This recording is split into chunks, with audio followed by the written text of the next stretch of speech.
बिस्मिल्लाहिर्रहमानिर्रहीम, अस्सलाम वालेकुम। मैं हूं ज़ीशान अहमद सिद्दीकी। आप देख रहे हैं सबसे पहले पाकिस्तान। आज 15 मई का दिन है और इंतहाई अहम दिन। आज तीन जो है अहम चीज़ें होनी हैं। एक तो पीडीएम का इस्लामाबाद की जानिब जो लॉन्ग मार्च और एहतजाज की कॉल है, जो उन्होंने सुप्रीम कोर्ट के बाहर उन्होंने एहतजाज करना है। इसके अलावा वफाकी काबीना का इजलास है। और तीसरा, सुप्रीम कोर्ट में जो है आज एक समाअत होनी है। 14 मई को इलेक्शन होने थे दो सूबों में और वो इलेक्शन नहीं हुए। उसके बाद आज जाहिर सी बात है सुप्रीम कोर्ट ऑफ पाकिस्तान के जो तीन रुकनी बेंच है और चीफ जस्टिस को मिला के, तो वो आज एक केस की समाअत करेगा। और वो केस है तौहीन अदालत का, क्योंकि 14 मई को हुकूमत ने और इलेक्शन कमीशन ऑफ पाकिस्तान ने इलेक्शन क्यों नहीं कराए। जाहिर सी बात है वफाकी काबीना ने जो है 21 अरब रुपए देने से माजरत की थी कि कौमी खजाने में जो है पैसे नहीं हैं, हम लिहाजा 21 अरब रुपए नहीं दे सकते। तो इसी को बुनियाद बनाकर दो सूबों में जो है इलेक्शन नहीं हुए। लेकिन आज का दिन इंतहाई अहम है। देखें, अगर हम पीडीएम में शामिल जमातों की बात करें तो वो हुकूमत का हिस्सा हैं। और पाकिस्तान की तारीख में पहली दफ़ा ऐसा हो रहा है। हमेशा से अपोजिशन में जो जमातें होती हैं वो लोग एहतजाज करती हैं। जाहिर सी बात है उनके एहतजाज का मकसद जो है हुकूमत के ख़िलाफ़ होता है, वो हुकूमत को घर भेजना चाहती हैं या उनके जो भी मकासद होते हैं वो उसके लिए एहतजाज करते हैं। लेकिन पाकिस्तान की तारीख में मैं तो पहली दफ़ा ऐसा देख रहा हूँ कि हुकूमत में शामिल जमातें, बल्कि खुद हुकूमत, क्योंकि पीडीएम हुकूमत है, हुकूमत खुद जो है इस्लामाबाद में जो है एहतजाज कर रही है। और ये एहतजाज कहाँ कर रही है? ये सुप्रीम कोर्ट के बाहर कर रही है। अब अगर मैं तमाम ज़ावियों से अगर इसका तज्ज़िया करूँ और इस चीज़ को देखूँ कि पीडीएम का जो एहतजाज है ये सही है या गलत है, तो मैं मेरी जो नाक़िस राय और मेरी जो कम अकल है, कम सूझबूझ है, इसके मुताबिक तो मुझे लगता है कि पीडीएम का ये फ़ैसला और मौलाना फजलुर रहमान साहब का ये फ़ैसला बिल्कुल दुरुस्त है। क्योंकि ये लोग निकले हैं आइन बचाने, कानून बचाने, अपना अदालती निज़ाम बचाने। क्योंकि अगर आप देखें 9 मई, 10 मई, 11 मई को जिस तरह के फ़ैसले दिए गए, तो उसमें जानिबदारी साफ़ दिख रही है, साफ़ वाज़ेह हो रही है कि किस तरह से आप एक शख़्स को जो है 17 तारीख तक के लिए जो है रिलीफ़ दे देते हैं। इस दौरान अगर 17 तारीख तक अगर वो शख़्स कोई भी फ़ेल करता है, कोई भी जुर्म करता है, तो उसमें आप उसको वाज़ेह ज़मानत दे रहे हैं कि भाई इस शख्स को 17 मई तक कोई गिरफ्तार नहीं करेगा। इसके बाद भी वो शख्स जो अमल करे उसकी मज़म्मत नहीं की गई। लेकिन तमाम इदारों को जो है आपने एक हुक्मनामा जारी कर दिया कि 17 तारीख तक जो है इस शख्स को जो है गिरफ्तार नहीं किया जाएगा।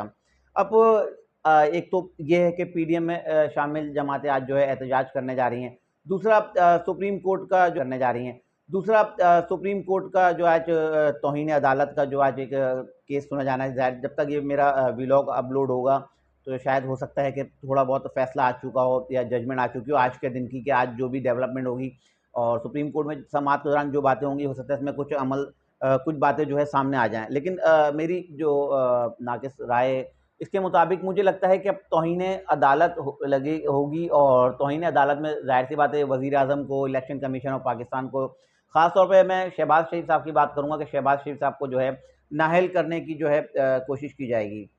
तो इसके शहबाज़ शरीफ़ साहब को जब ये नाअहल करने के लिए, ज़ाहिर-सी बात है फ़ौरी तो वो भी नाअहल नहीं होंगे। ये 2, 3, 4, 5 समातें होंगी, उसके बाद जो है शहबाज़ शरीफ़ साहब को जो है नाअहल किया जाएगा। लेकिन अब पार्लियामेंट में जो हुकूमत में शामिल जमातें हैं, उन सब लोगों ने फ़ैसला कर लिया है कि अब अगर शहबाज़ शरीफ़ साहब को नाअहल किया जाता है, अब इनको हम इतनी आराम से नाअहल नहीं होने देंगे। बिलावल भुट्टो ने तो बरमला कह भी दिया है कि अब जो है हम किसी भी वज़ीर-ए-आज़म को जो है भेंट नहीं चढ़ने देंगे। अब अगर तौहीन अदालत में अगर वज़ीर-ए-आज़म को बुलाया जाता है, तो पार्लियामेंट में शामिल तमाम जो हुकूमत में शामिल जमातें हैं, इनके तमाम एमएनए, सेनेटर्स, बशमूल स्पीकर कौमी असम्बली, ये तमाम लोग जो है जाएँगे और सुप्रीम कोर्ट में पेश होंगे और बताएँगे कि पार्लियामेंट का मुश्तरका फ़ैसला था। अगर आपने नाअहल करना है तो सबको नाअहल करें। क्योंकि ज़ाहिर-सी बात, चीफ जस्टिस ऑफ पाकिस्तान वज़ीर-ए-आज़म को बुलाएँगे और कहेंगे कि हमने आपको कहा था कि आप 21 अरब रुपए दें इलेक्शन कमीशन ऑफ पाकिस्तान को और दोनों सूबों में जो है अब इलेक्शन हो। लेकिन वो 21 अरब नहीं दिए गए और वो पार्लियामेंट का जो है मुश्तरका फ़ैसला था। तो पार्लियामेंट ने तो फ़ैसला कर लिया है, अब अगर सुप्रीम कोर्ट ऑफ पाकिस्तान हमें बुलाती है, तो पूरी पार्लियामेंट जाएगी। तमाम एमएनएस जो हुकूमत में शामिल जमातें हैं, उनके एमएनएस और सेनेटर्स बशमूल, मैंने बताया कि स्पीकर कौमी असम्बली भी जाएँगे। तो ज़ाहिर-सी बात है एक अब मुश्किल मरहला है और एक मुश्किल फ़ैसला है कि किस तरह से अब एक वज़ीर-ए-आज़म को दोबारा से जो है नाअहल करने की जो है कोशिश की जाएगी। ज़ाहिर-सी बात है एक ऑडियो लीक साकिब निसार की और ख्वाजा तारिक रहीम की एक जो आई है, जिसमें साकिब निसार जो है उनको कह रहे हैं कि इनको जो शहबाज शरीफ साहब को, मियाँ शहबाज शरीफ साहब को जो है यूसुफ रज़ा गिलानी की तर्ज पर जो है नाअहल किया जाए और इनको इन पर तौहीन अदालत लगाकर इनको हटाया जाए। ज़ाहिर सी बात है, इससे भी एक चीज़ वाज़ेह हो गई है कि किस तरह से ऑडियो लीक सामने आ रही है, किस तरह से पहले ही जो कुछ लोग जो है फैसले अपने सुना रहे हैं और जिनकी ऑडियोज़ आ रही हैं और बहुत सी चीज़ें पहले ही पता चल जाती हैं। तो ये भी एक सवालिया निशान है। वो एक अलग बात है कि 3 लोगों के खिलाफ अभी मज़ीद जो पाकिस्तान तहरीक इंसाफ हैं, जिसमें इंसाफ के हैं, माज़रत के साथ, जिसमें जो है ख्वाजा तारिक रहीम, साकिब निसार और आज़म सवाती, इन तीनों लोगों के खिलाफ भी जो है अब एक अहम जो है कानूनी कार्रवाई होने जा रही है और इन तीनों को भी अब जो है शामिल तफ्तीश और इनके खिलाफ भी जो है कुछ मुकदमात दर्ज होने वाले हैं। मैं बात कर रहा था सुप्रीम कोर्ट की, कि सुप्रीम कोर्ट ने जो है अब बुलाना है और तौहीन अदालत लगानी है, कि उन्होंने कहा कि हम इन लोगों को बुलाएंगे और जाहिर सी बात है तौहीन अदालत में वज़ीर आज़म को बुलाया जाएगा और वज़ीर आज़म का जो है फैसला हो चुका है कि वज़ीर आज़म अकेले नहीं जाएंगे और तमाम लोग जाएंगे।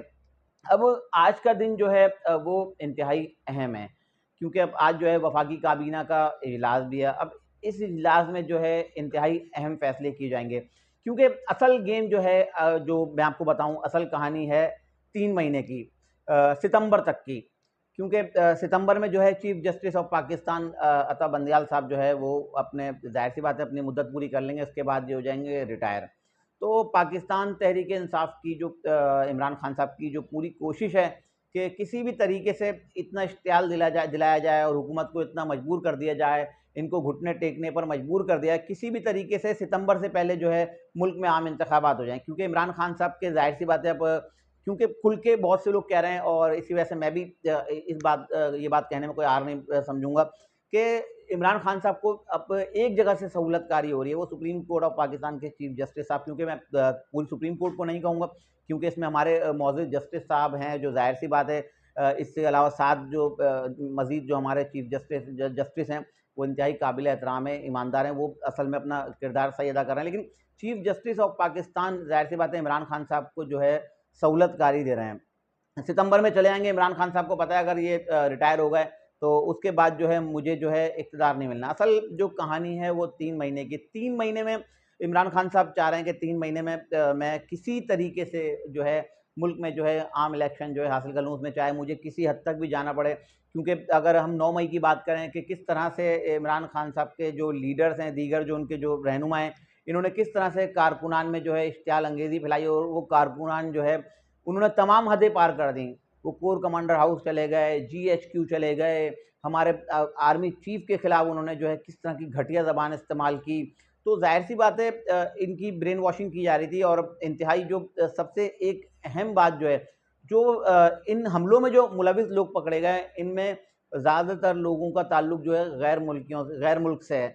इसमें अफ़गान बाशिंदे पकड़े गए हैं, जो जिन्होंने गिरफ्तारी के बाद बताया कि हमें बाकायदा पैसे दिए गए हैं और पैसे देकर हमसे जो है हमले करवाए गए हैं। तो एक तकलीफ़देह लम्हा है और एक इमरान खान साहब को खुद सोचना चाहिए, अगर वो अपने आप को मुहिब्बे वतन का वो जो दावा करते हैं कि मैं पाकिस्तान से मोहब्बत करता हूँ, तो अगर आप पाकिस्तान से मोहब्बत करते हैं तो पाकिस्तान से मोहब्बत अपोजिशन में रह के भी हो सकती है। ज़रूरी नहीं है कि आप वज़ीर आज़म ही बनेंगे तो आपकी हुकूमत, आपकी मोहब्बत जो है पाकिस्तान से साबित होगी। तो जिस तरह से 9 मई को हुआ और 9 मई को किस तरह से हमारे इदारों पर हमला किया गया, मैं इस पे ख़ास तौर पे अपनी पाक फ़ौज के जो सपह सलार हैं, आसिम मुनीर साहब, मैं इनको सलाम पेश करता हूँ, DGISPR उनको सलाम पेश करता हूँ कि जिस तरह से इन पर हमला किया गया और हमले के बाद जिस तरह से इन्होंने पाक फ़ौज के जवानों ने तहम्मुल का मुज़ाहिरा किया। वरना आप देखें, अगर हम अफ़गान बॉर्डर की बात करें, भारत के बॉर्डर की बात करें या दुश्मनों की बात करें, किस तरह से हमारे जवान जो है दुश्मनों से लड़ते हैं। लेकिन ये चंद जो मम्मी डैडी जो लोग थे, जो पाक फ़ौज के जवानों पे जो पथराव कर रहे थे, डंडे बरसा रहे थे उनकी गाड़ी पे, मैं दावे से बोलता हूँ अगर 4 जवान भी अगर इसमें उतर जाते और 2-2 डंडे लगाते ना, इसमें से कोई भी नज़र नहीं आता। लेकिन पाक फ़ौज के जो सब्र तहम्मुल को मैं सलाम पेश करता हूँ कि उन्होंने किसी तरह से जो है, ज़ाहिर-सी बात है उनको पता है हमारे अपने मुल्क के लोग हैं, पाकिस्तानी हैं, उन्होंने किसी तरह से सब्र का दामन हाथ से नहीं छोड़ा और उन्होंने बिल्कुल इनको ढील दी। तो मैं पाक फ़ौज के जवानों को सलाम पेश करता हूँ। लेकिन आज का दिन जो है, मैं आता हूँ अपने शुरू के पॉइंट्स की तरफ, कि आज का दिन जो है इंतहाई अहम है, क्योंकि पीडीएम का एहतजाज है, मौलाना फजल रहमान साहब ने जो है कॉल दे दी है इस्लामाबाद। जाहिर सी बात है, जब तक मेरा ये व्लॉग अपलोड होगा तब तक तो पहुंच चुके होंगे और भरपूर अपनी कुव्वत का मुजाहरा कर भी चुके होंगे, क्योंकि बहुत बड़ी तादाद में लोग आ रहे हैं। जो मेरी इतला के मुताबिक है, सिंध से बहुत बड़ा काफिला निकला है, इसके अलावा केपीके से बहुत बड़ा काफिला निकला है, पंजाब से लोग हैं, इस्लामाबाद से लोग हैं। तो मौलाना फजल रहमान साहब और पीडीएम में शामिल दीगर जमातें जो है अपनी ताकत का जो है जाहिर सी बात है मुजाहरा कर चुकी होंगी।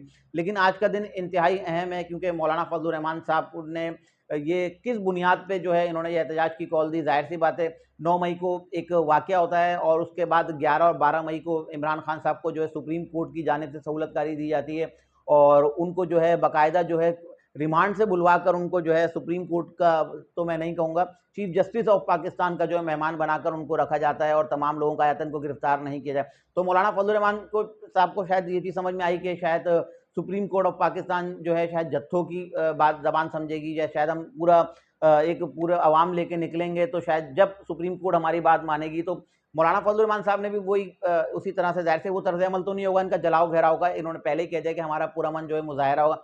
तो उन्होंने भी कहा कि शायद हम जो है अवामी एक समंदर लेकर आए तो शायद उसके बाद जो है चीफ जस्टिस ऑफ पाकिस्तान हमारा जो है कहना माने। जाहिर सी बात अब इनका जो मुतालबा है वो यही होगा कि चीफ जस्टिस ऑफ पाकिस्तान को जो है हटाया जाए। सिंध के अगर मैं बात करूँ, शर्जील इनाम मेमन की सूबाई वजीर हैं सिंध के, उन्होंने तो बाकायदा इतनी बड़ी बात कह दी कि अगर चीफ जस्टिस ऑफ पाकिस्तान मुझे अगर बुलाएंगे तो मैं कभी भी उनके सामने पेश नहीं होऊंगा। जाहिर सी बात है बगावत शुरू हो गई है। और इसके अलावा पीडीएम में शामिल जमातों ने कह दिया कि जब तक चीफ जस्टिस ऑफ पाकिस्तान जो है अपने ओहदे से इस्तीफा नहीं देंगे तब तक हम जो है अपना जो धरना है ख़त्म नहीं करेंगे। अब देखना है, आज का दिन इंतहाई अहम है कि जीत किसकी होती है। और मैं एक बात और कहूँगा एंड में, उसको मैं ज़रूरी समझता हूँ कि बहुत से लोग मिलिट्री कोर्ट्स की और फौजी अदालतों की बात कर रहे हैं, लेकिन मेरी नाकिस राय के मुताबिक इस तरह नहीं होना चाहिए, क्योंकि ये सियासी मामला है। सियासी जमातें ही अगर इसको अपने तौर पर हैंडल करें तो ज़्यादा बेहतर रहेगा। अगर फौजी अदालतें हुई और उसके बाद पीडीएम में शामिल जमातें अगर इनके खिलाफ किसी किस्म की कोई कार्रवाई होती है तो जाहिर सी बात है फिर इनको तकलीफ भी होगी। फौज को फौज का काम करने दें, उनको बॉर्डर पे जो है अपने जो वो जंग लड़ रहे हैं दुश्मनों से, वहाँ उनको मुल्क की और सरहदों की हिफाजत करने दें। खुदारा उनको जो है मुल्क की सियासत में ना घसीटें। इंशाल्लाह अपने नए तजज़िये का फिर हाजिर हूँगा, तब तक के लिए इजाज़त दीजिए। अल्लाह हाफ़िज़।